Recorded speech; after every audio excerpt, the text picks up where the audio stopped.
नमस्कार, सलाम। News click में आपका स्वागत है। मैं हूं मुकुल सरल। आज हम एक खास मुद्दे पर बात करने आए हैं। हाँ, आप समझ रहे होंगे, इस समय देश दुनिया में एक ही मुद्दा है, एक ही हेडलाइन है, नेपाल नेपाल नेपाल।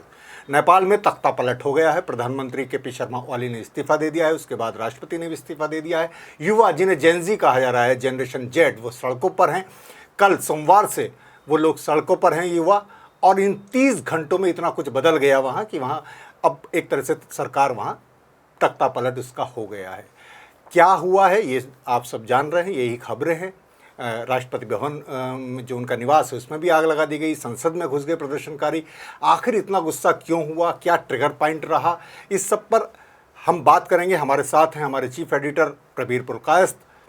प्रबीर, आज हर कोई इस बात का विश्लेषण कर रहा है, भारत में भी, क्योंकि हमारा पड़ोसी मुल्क है नेपाल, और एक सिलसिला हमने देखा श्रीलंका, बांग्लादेश, अब नेपाल। तो नेपाल में जो कुछ हो रहा है सड़कों पर, सोमवार से लेकर अब मंगलवार शाम हम बात कर रहे हैं, इतना कुछ वहाँ हिंसा का एक दौर आया, एक आंदोलन उठा था, जंजिस जिसे कह रहे थे। तो ये क्या वजह रही? क्या ये यही वजह है कि वहाँ सोशल मीडिया बैन किया गया, उस पर इतना उग्र आंदोलन हो गया? या जैसे भ्रष्टाचार का भी वहाँ बैनर हमने देखे, भ्रष्टाचार के खिलाफ, क्या लोग इतने तबाह और परेशान थे इन सालों में? राजतंत्र के बाद जब वहाँ लोकतंत्र स्थापित हुआ, ज़्यादा उसकी उम्र नहीं है, 17 साल है, 2008 में वहाँ लोकतंत्र आया। क्या आप देख रहे हैं, क्या वजह रही इतना बड़ा आंदोलन सड़कों पर आ गया? देखिए, ये तो एकदम जिस तेज़ी से बदला सिचुएशन, उसका अभी जल्दी विश्लेषण करना क्यों कैसे हुआ, ये थोड़ा मुश्किल है, क्योंकि हम इसके बारे में सोच नहीं रहे थे कि इतना बड़ा कुछ हो जाएगा नेपाल में, और उस तरह से कहीं भी उस तरह से खबर भी नहीं थी। तो लोगों की सही बात है कि जनता में, ख़ास तौर से यूथ में असंतोष थी, बिना उसके ये हो नहीं सकता, ये तो बुनियादी बात है।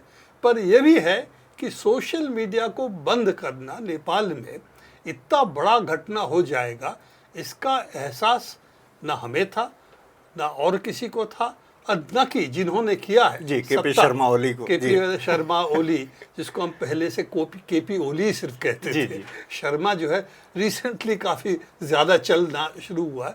ओली जी को भी इस पर कोई अंदेशा नहीं होगा कि इतना बड़ा हादसा इस घोषणा के ऊपर हो जाएगा।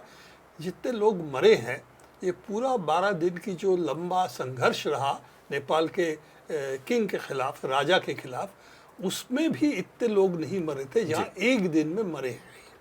तो ये फायरिंग बड़े पैमाने पे हुआ है, और लगता है कुछ हद तक दोष नेपाल की आर्मी पुलिस को जाती है कि इस बड़े पैमाने पे फायरिंग, इतने लोगों को मारना क्या सही था? हाँ, उसने बिल्कुल आग में घी का काम किया। सोमवार को 19 लोगों की मौत की खबर आई है। अभी तक हम देख रहे थे कि 22 लोगों की मौत की खबर आई, जिसमें ज़्यादातर युवा हैं। ऐसे ही आह्वान किया गया था। तो ये जो एक तो सोशल मीडिया बैन आज की दुनिया में, एक साथ सारे बैन जो उन्होंने किए, हालांकि वो तर्क दे रहे थे कि उन्हें कोर्ट का ऑर्डर था और उन्होंने उसके आधार पर उन कंपनियों को कहा था कि आप हमारे यहाँ रजिस्ट्रेशन कराइए, हमारे नियमों के तहत आप चलेंगे। उन्होंने नहीं कराया तो उन पर फिर बैन लगाया। तो क्या ये इतना बड़ा यूथ, जिसे हम जंजिस को आम तौर पर जो कहा जाता था कि वो अपनी दुनिया में रहता है, कंप्यूटर पर रहता है, आंदोलन से कटा है, पर ये एक नई परिघटना हम देख रहे हैं इस तरह की? देखिए, आंदोलन अगर होता है ना, संगठित होता है, चैनलाइज होता है इश्यूज पे। जब असंगठित जनता आती है, तब स्वतःस्फूर्त कुछ भी होने का संभावना भी रहती है। तो ये तो एक बात है, पर इसको सिर्फ असंगठित नहीं समझना चाहिए, क्योंकि इतने बड़े पैमाने पर हुआ है। तो क्या इसके पीछे, जैसे बांग्लादेश में देखा गया बाद में, कुछ तत्वों को, खास तौर से अमेरिका परस्त तत्वों का हाथ था, क्या इस तरह के कुछ प्लानिंग? जी, मैं इस पे भी बात करूंगा, क्योंकि अभी एक मिनट, तो इस तरह की कुछ प्लान थी, कुछ था क्या, वो देखने वाले होगा, क्योंकि 2, 3, 4 दिन में वो तस्वीर साफ हो जाएगा। पर जो बुनियादी सवाल है, जो क्या कहेंगे, मैच स्टिक जो जलाया है इस बारूद में, वो इस पे कोई दो राय नहीं है, सोशल मीडिया बैन के ऊपर। और सोशल मीडिया बैन के ऊपर खास जो बात है कि हो सकता है सुप्रीम कोर्ट ने कहा है, पर उसको पालित करना, किस तरह से पालित किया जाएगा, कैसे किया जाएगा, वक्त कितना दिया जाएगा, तो आपके हाथ में जी था। बिल्कुल, सरकार तो के हाथ। ये लगता है सरकार को भी लगा ये सोशल मीडिया हमारे लिए डिस्टर्बेंस है, बंद कर देना ये ठीक रहेगा और हमारा इस पे आड़ मिल जाएगा सुप्रीम कोर्ट की जजमेंट की, लोग हमारे ऊपर नहीं आएंगे। पर जो सोशल मीडिया का ख़ास तौर से नेपाल में, क्योंकि जानते हैं कि बड़े शहर बहुत कम है, जी ज़्यादातर वो जो, क्योंकि वैलीज़ है, अलग अलग पहाड़ी इलाके हैं, तो लोगों को सोशल मीडिया का लगता है एक काफ़ी बड़ा इन्फ्लुएंस या इन्फ्लुएंस करने का एक रोल रहा है, जो हमारे और आपकी पीढ़ी को अंदाज़ा नहीं था, अंदेशा नहीं था कि ये हो सकता है। और अंदाज न होने का लगता है ये घटना जो हो रहा है इस वक्त, ये इसके वजह से भी हो रहा है, कंप्लीट लैक ऑफ अंडरस्टैंडिंग, एकदम ना समझी कि सोशल मीडिया आज के जनजीवन में क्या रोल प्ले कर रहा है। और उसके साथ साथ जो आपने जिक्र किया कि जो दुशासन कहेंगे, हाँ, भ्रष्टाचार क्या, मैं ये पूछ रहा हूँ आपसे कि भ्रष्टाचार भी क्या, जैसे राजतंत्र की समाप्ति हुई 2008 में, उसके लिए लंबा आंदोलन, लंबा संघर्ष, कुर्बानियां चली, उथल पुथल का दौर रहा। इन 2008 से 2025 तक भी सरकारें लगातार बदलती रहीं। ये केपी ओली भी करीब 3 बार प्रधानमंत्री बन गए बदल बदल कर। उनसे पहले प्रचंड, जिनके घर पर भी हमला हुआ, जो एक मिलिटेंट एक तरह से वो थे, वहाँ कम्युनिस्ट पार्टी माओवादी के लीडर थे, उनके नेतृत्व में जन आंदोलन हुआ और राजतंत्र की समाप्ति। उनके घर पर भी आग लगाई गई, ये भी खबरें हैं।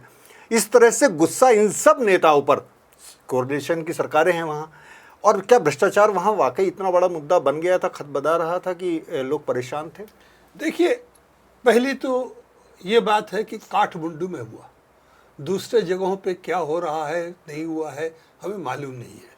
तो इसको एक पूरा नेपाल का स्तर पे एक जन आंदोलन हुआ है, वो तस्वीर है या नहीं है वो अभी तक पता नहीं है। थोड़ी थोड़ी खबरें आ रही हैं, छोटे छोटे कुछ इलाकों में पहुंच गया आंदोलन। हाँ, पर सवाल है कि इसमें कोई दो राय नहीं, तख्ता पलटना ये नेपाल के अंदर काठमांडू में हुआ है, और मूल भूमिका जो है काठमांडू के नौजवान कहिए और लोग कहिए उन्होंने प्ले किया है।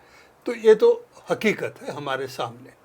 ये बात भी सही है कि इतने बड़े पैमाने पे आक्रोश जो है, इसके पीछे कोई और तत्व है, ये स्वतःस्फूर्त है, ये भी पता चल जाएगा। हिंसा भी इस कदर हो रही, मंत्री को सड़कों पर पीटा जा रहा, लात मारी गई, ये भी एक अजीब सा है कि इतनी आगजनी। जी, तो ये तो बहुत ही ऐसे घटनाएं हुई है, कोई सभ्य देश में राजनीतिक परिस्थिति में होना नहीं चाहिए। इसीलिए मैं कहूँगा यहाँ पर जो तत्व सड़क पे आए हैं उनका कोई इतिहास था क्या जन आंदोलन में? नहीं तो ये सब चीज़ें क्या हो दिखता हमें, एक ये तो सवाल है ही। पर वो विश्लेषण बाद में, आज जो विश्लेषण है कि वहाँ पर जनता के अंदर असंतोष था, इसमें कोई दो राय नहीं है। और ये भी है कि ये सरकार की कैरेक्टर भी थोड़ा समझने की ज़रूरत है। ये नेपाली कांग्रेस और कम्युनिस्टों की एक टुकड़ा, दोनों मिल के ये सरकार चला रहे हैं, और इसके साथ साथ नेपाली कांग्रेस जो है उसका साठगांठ कुछ हद तक राजा से भी है, तो किंग से भी, किंग का पार्टी नहीं है, किंग का पार्टी और एक है, पर इन तत्वों का एक समझ है।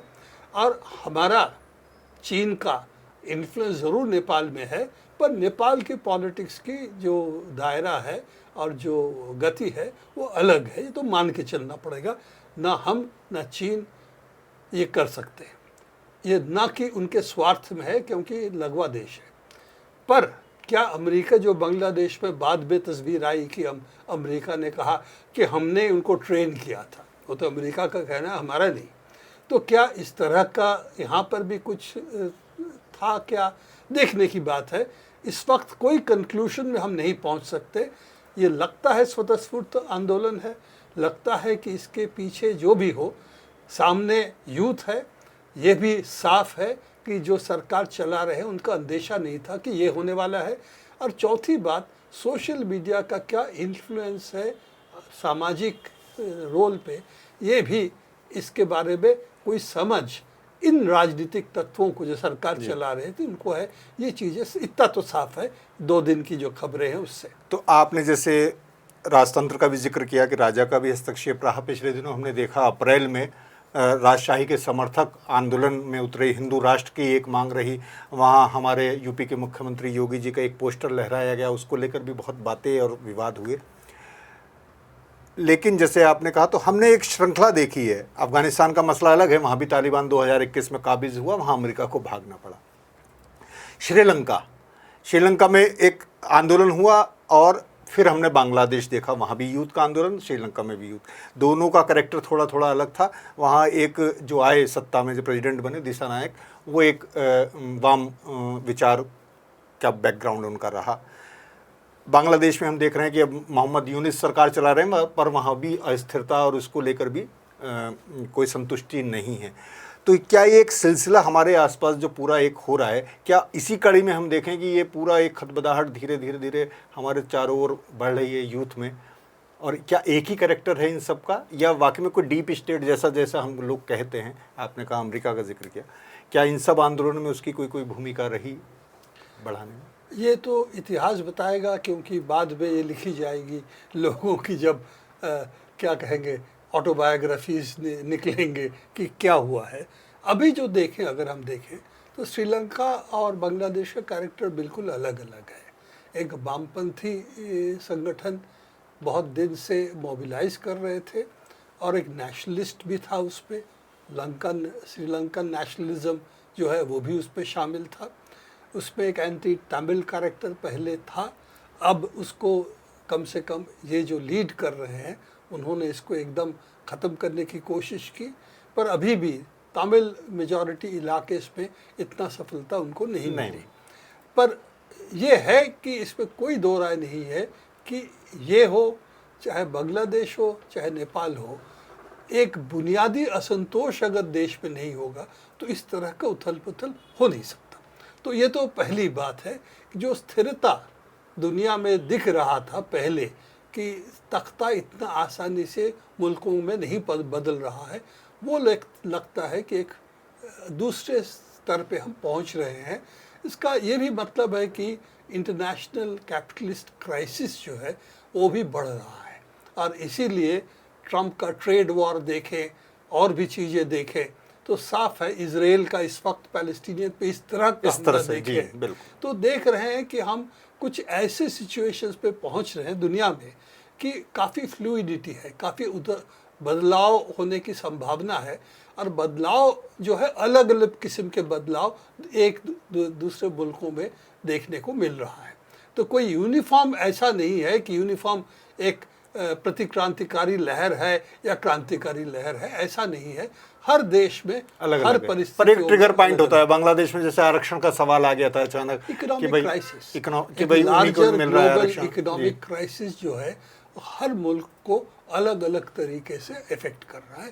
ट्रम्प एक दिशा में जा रहे हैं, दूसरे दिशा में दूसरे मुल्क जा रहे हैं, पर बुनियादी क्राइसिस जो है वर्ल्ड इकोनॉमिक सिस्टम पे एक बहुत बड़ा क्राइसिस दिखाई पड़ रहा है। पर हर देश में उसका असर जो है, गुस्सा जो निकाला जाएगा अपने देश के नेताओं में। जी, तो इसमें एक आखिरी सवाल अगर हम पूछें कि जिस तरह वहाँ एक फॉर्मेशन हुआ बांग्लादेश में, एक श्रीलंका में हुआ, बिल्कुल गैर राजनीतिक एक मोहम्मद यूनुस आए, वो नोबेल विजेता जिसे अमेरिका आप कह रहे हैं और लोग समझते भी हैं कि गैर राजनीतिक तो कोई दुनिया में होता नहीं वैसे। जी, मतलब खुद को दिखाते थे, इस तरह से चीज़ें आई। यहाँ भी जो अब क्या फॉर्मेशन हो सकता है, क्योंकि वैसे अभी जल्दी है ये सब इतना, क्योंकि अराजकता और हिंसा चल रही है। इस आंदोलन को तो सलाम करना चाहिए यूथ के, जो इस तरह से सड़कों पर आया और अपने हक और भ्रष्टाचार के खिलाफ वो खड़ा हुआ। लेकिन जिस तरह की हिंसा और अराजकता भी हो रही है और इसके पीछे कौन तत्व है, इसे भी सतर्कता से हमें लगातार अभी देखना होगा, वॉच करना होगा, भारत की दृष्टि से भी और एक जन आंदोलन की दृष्टि से भी। लेकिन आप क्या देख रहे हैं कि आने वाले समय में इस खित्ते में किस तरह का एक समीकरण बनेगा? देखिए, मैंने जो कहा हमारे पास कोई क्रिस्टल बॉल तो है नहीं देख के बता दे, तो हकीकत तो ये है कि ये जो एग्जिस्टिंग जो स्ट्रक्चर है उसको हिला दिया है।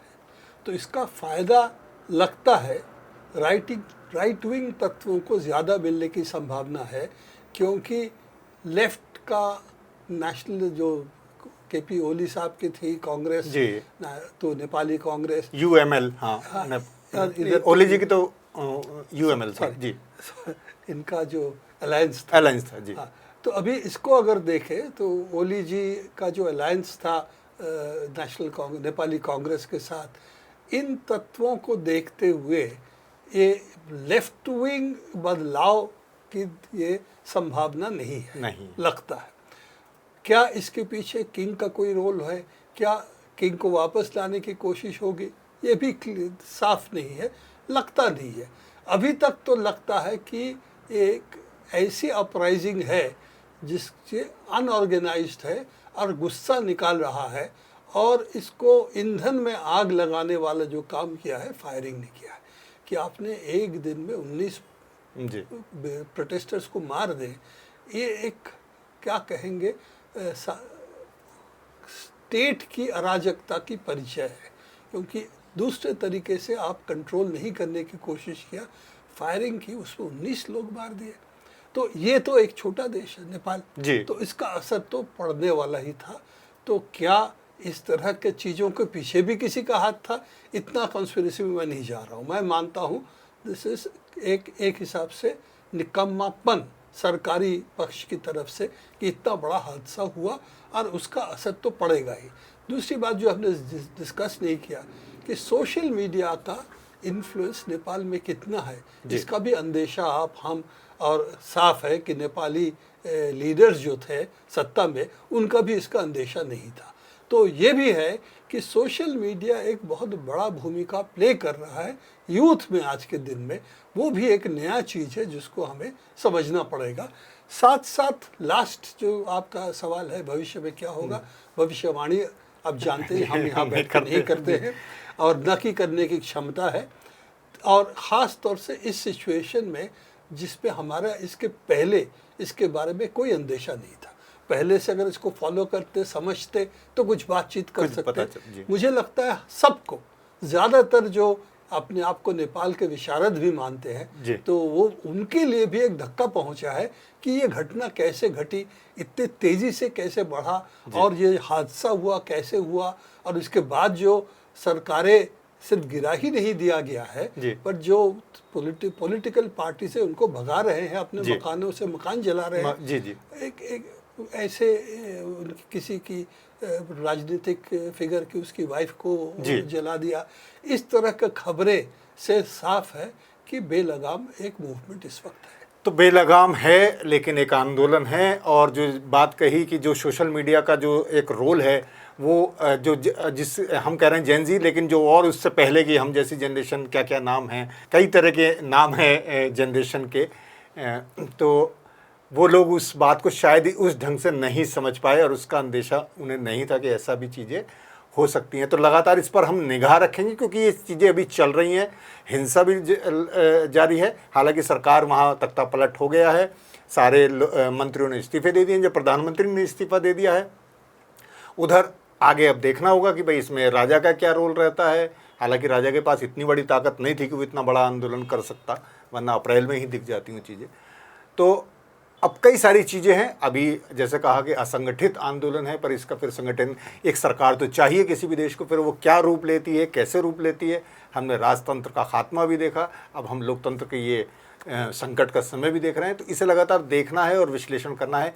और मुझे लगता है कि 1-2 दिन 4 दिन में कुछ तस्वीरें साफ होंगी और समझ भी हम सब लोगों की साफ होगी कि असल में ये सब हो क्या रहा है और क्यों हो रहा है। तो लगातार हम इसे देखते रहेंगे, हमारी निगाहें बनी रहेंगी कि आंदोलन कहाँ तक जा रहा है और कहाँ तक जा सकता है, किस तरह की चीज़ें, क्या नए फॉर्मेशन होंगे, किन ताकतों का दखल हो सकता है, और क्या वहाँ जनता की ये जीत माना जाएगा या फिर जनता किसी एक नए तरह के चक्रव्यूह में फंस सकती है। इस सबको देखना होगा। शुक्रिया, धन्यवाद।